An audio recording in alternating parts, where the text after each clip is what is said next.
اسلام کے نام پر جو ہماری عدالتیں ہیں، جو ہمارے جج حلف اٹھا کر عدالت کے منصب پر، جج ہونے کے منصب پر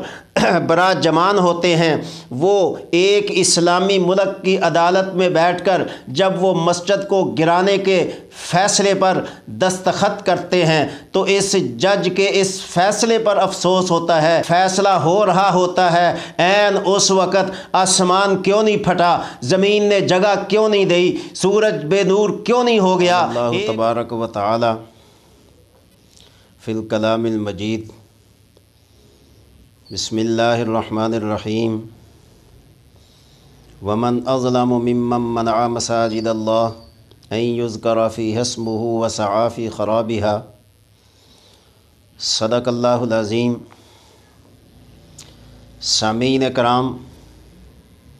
جو میں نے آیت کریمہ تلاوت کی ہے، قرآن پاک کا پہلا سپارہ سورۃ البقرہ آیت نمبر 114، اللہ تعالیٰ ارشاد فرماتے ہیں،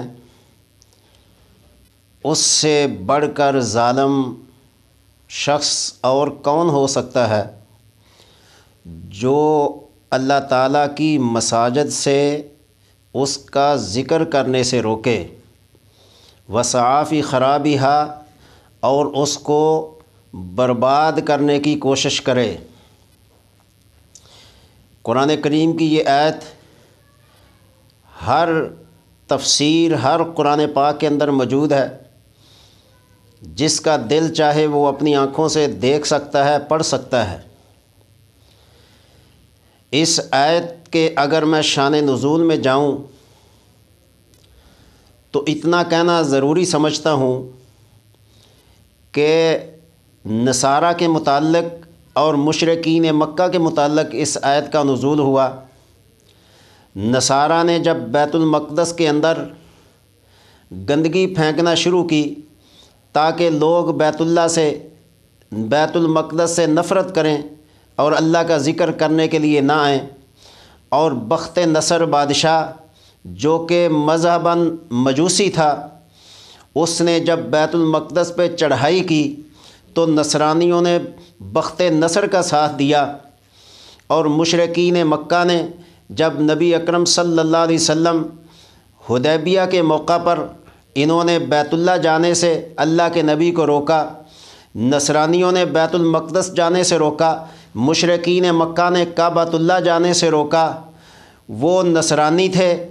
اس لیے انہوں نے روکا، یہ مشرکین مکہ تھے اس لیے انہوں نے روکا۔ نہ نصرانیوں کا اسلام سے تعلق، نہ مشرکین مکہ کا اسلام سے تعلق ہے، تو ہم یہ کہہ سکتے ہیں کہ نصرانیوں نے بیت المقدس کو خراب کرنے کی کوشش کی، وہ تو نصرانی تھے۔ مشرکین مکہ نے بیت اللہ کو ناکام کرنے کی کوشش کی، وہ بھی غیر مسلم تھے۔ ان پر افسوس تو ہے لیکن قلق اور ملاک نہیں ہو سکتا، اس لیے کہ یہ تو مسلمان ہی نہیں ہے۔ غیر مسلم کا تو کام ہوتا ہے کہ مسلمانوں کی عبادت کو برباد کرنا۔ میں زیادہ تمہید میں نہیں جاتا۔ چند دن پہلے ایک ہماری معزز عدالت نے فیصلہ کیا، کراچی تارک روڈ کے اندر ایک مدینہ مسجد کے نام سے اللہ کا گھر ہے، اس کو گرانے کے متعلق فیصلہ دیا کہ اس مسجد کو گرا دیا جائے۔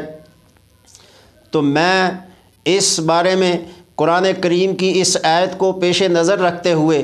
یہ کہنے میں حق بجانب ہوں کہ مشرکین اگر کسی مسجد سے مسلمانوں کو روکیں تو اس پر ہمیں کوئی افسوس نہیں، اس لیے کہ وہ مشرک ہے۔ نصرانی اگر مسجد سے روکے تو ہمیں افسوس نہیں کیونکہ وہ نصرانی ہے۔ کوئی ہندو ہمیں روکے تو اس پر افسوس نہیں، اس لیے کہ وہ ہندو ہے۔ لیکن افسوس اس بات پر ہوتا ہے ایک اسلامی جمہوری ملک کے پاکستان کے اندر اسلام کے نام پر جو مرض وجود میں آیا، اسلام کے نام پر جو ہماری عدالتیں ہیں، جو ہمارے جج حلف اٹھا کر عدالت کے منصب پر، جج ہونے کے منصب پر براجمان ہوتے ہیں، وہ ایک اسلامی ملک کی عدالت میں بیٹھ کر جب وہ مسجد کو گرانے کے فیصلے پر دستخط کرتے ہیں تو اس جج کے اس فیصلے پر افسوس ہوتا ہے۔ ایک مسلمان ملک کے اندر، اسلامی جمہوری پاکستان کے اندر عدالت میں بیٹھ کر مسجد کو جب گرانے کی بات ہوتی ہے تو یہ جب فیصلہ ہو رہا ہوتا ہے، عین اس وقت آسمان کیوں نہیں پھٹا، زمین نے جگہ کیوں نہیں دی، سورج بے نور کیوں نہیں ہو گیا، ایک مسلمان جج ہو کر مسجد کو گرانے کی بات کرے، مسلمان جج ہو کر مسجد کو گویا کہ خراب کرنے کی کوشش کرے اور مسجد کو تالے لگوا دے کہ کوئی نماز پڑھنے نہ آئے، کوئی نمازی اس مسجد میں داخل نہ ہو، کیا اس جج کے چہرے پر کوئی ٹس سے مس نہیں ہوا، اس کے تیور کیوں نہیں بدلے کہ ایک مسلمان ملک کے اندر مسلمان عبادت گاہ کو اس نے گرانے کا فتویٰ دیا؟ میں اس جج سے پوچھنا چاہتا ہوں، کبھی مندر کو گرانے کا حکم دیا اس نے، کبھی گردوارے کو اس نے مٹانے کا حکم دیا ہو، کبھی گرجے کو مٹانے کا حکم دیا ہو؟ آ جا کے زور تمہارا مسجد کے اوپر چلتا ہے اس لیے کہ مسجد کا کوئی والی وارث نہیں ہے، مسجد کا کوئی تحفظ کرنے والا نہیں ہے۔ اگر ہماری عدالتوں سے اس قسم کے فیصلے آئیں گے تو پھر مسلمانوں کے ایمان کی جو دل میں حرارت موجود ہے وہ حرارت حرکت کرے گی اور اس مسجد کا تحفظ کر کے دکھائے گی۔